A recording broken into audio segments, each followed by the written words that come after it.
So for this video, we are going to be building or making a roller in Fusion.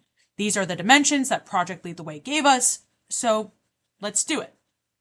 I'm going to click this, and the first thing that I'm going to do is create a sketch. I'm going to click this, and then I already forgot the dimensions of what I needed.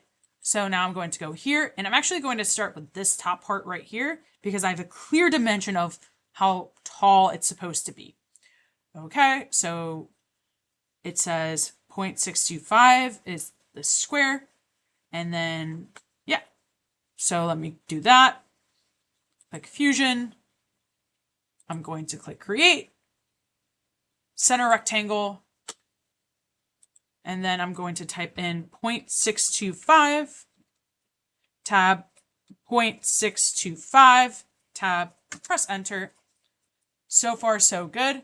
Click Finish Sketch. Great. Now, I'm going to go back to my thing. Oh, this is simply 0.0625 thick. So now I'm going to go to this, click Extrude, and type in 0.0625 inches. Press Enter. Great. I'm not done quite yet. I have something else that I need to do, and that is create a sketch. But I'm like debating how I want to do this, right? Do I click using this plane? Do I click using another plane? Well, my gut instinct is thinking I kind of want to do it using this one right here. So I'm going to click on this plane right here. There I go. It's highlighted, so you might have to zoom in like I just did. I'm going to right click. I'm going to click create a sketch. The next thing that I'm going to do is something a little bit weird. But what I'm going to do is click arc. I'm going to click center point arc, and I'm going to click along this green line here. And then I'm going to type in 0.3125. I'm going to click this as close to being perpendicular or straight or horizontal as I can. And then I'm going to click this right here, 180 degrees. And then I'm going to press M. And I'm going to move this all the way down to right about here. I'm actually going to move it up right about here. And that's still not where I want it.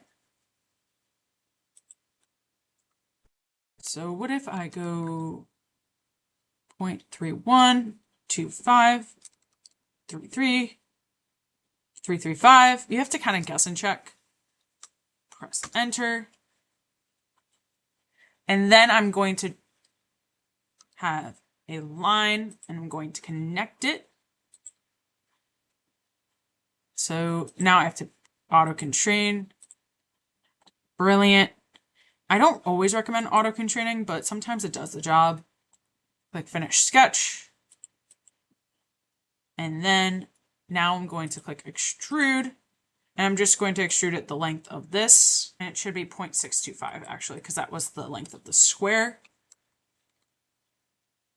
Press Enter. Brilliant. But we're not done yet. So I'm going to drag my thing to the bottom.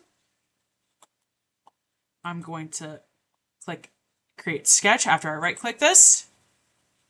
And then what I'm going to do next is click this. And see, oh, this is 0.26 by 0.26.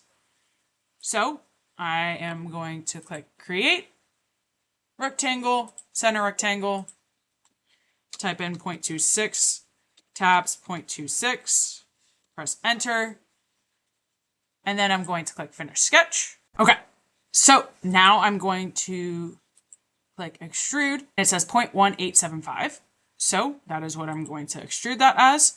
Click Extrude, type in negative, or it might be positive. It depends on, yeah, so it's going to be positive because it's going down. And typically you type in negative when you cut, but this is technically going up. Oh no, it is negative. So you type in 0.1875, you press negative, it goes down, you press Enter. There you go. You have part for your follower. It is called a roller. So now you click Save, and you just type in roller. There you go. That is how you make a roller in Fusion.